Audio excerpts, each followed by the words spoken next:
to the ranking member. Mr. Cordray, let me first of all express some appreciation to the agency, CFPB, for two things. One, for the rule change for many of the rural bankers. The post-financial crisis rules, which I was a part of, unintentionally saddled them with cures to ills that they did not have. Yeah. And as they call themselves country bankers, they would say they really appreciate that.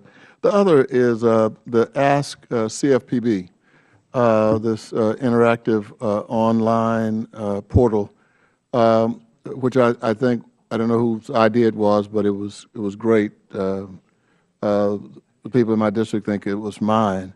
But take credit for it. Yes, and I have already done that. All the rest of you can take credit for it too. But first, before I go to my other questions, do you have any data on how much that is working, how well the public is responding?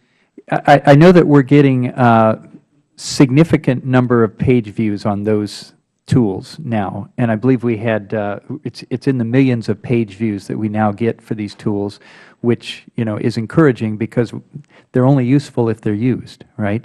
And I would encourage all of you to feel free to direct your constituents to look at things like Ask CFPB, which has, if you're being pursued by a debt collector, suddenly what are your rights? You don't know, but you can go there, you can get the specific answers, you can have letters in response to try to assert your rights, or if you have a mortgage problem, you can figure out exactly how it works.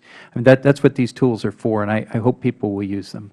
Yes, well, we are, and I would also encourage my colleagues. I think it's something, one of the best things that's going on in the agency. But on the other side, I want to talk about the mandatory arbitration.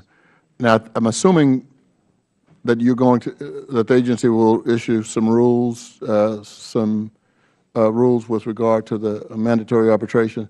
I don't even think. I mean, most people don't even think about mandatory arbitration until they have a problem with a credit card company, and then all of a sudden, they start talking about suing, and then they discover little tiny print, which essentially prohibits them from going to court. I mean, because they have agreed, as my understanding, they agree not to go to court when they get the credit card. They sign the credit card. They're saying, I'm hereby agreeing to arbitration.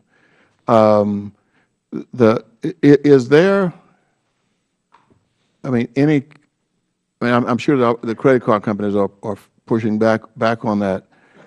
Is there anything that may ultimately require legislation, or is this something that CFPB can deal with through rules only? So I would hesitate to speak to legislation. That's up to the Congress, of course. In Dodd-Frank, the Congress did two things. They did ban arbitration, pre-dispute arbitration clauses in mortgage contracts, and they then said for any other consumer financial contracts, the Bureau were required, do a study and report to Congress on that study. We're getting very close to that point. To the study? To the study being published to Congress, okay. Yes. And then depending on what that says, we should take action as we deem in the public interest consistent with the results of the study to either limit or condition such arbitration clauses. So I want to be very careful we've been careful not to prejudge the results of the study. It will include a consumer survey as to what consumers think has happened when they sign up for products that have arbitration clauses. It's pretty extensive, and it will be out, I think I can say as I sit here, very, very soon. And then we'll work on how to go from there. Thank you very much. I yield back the balance of my time.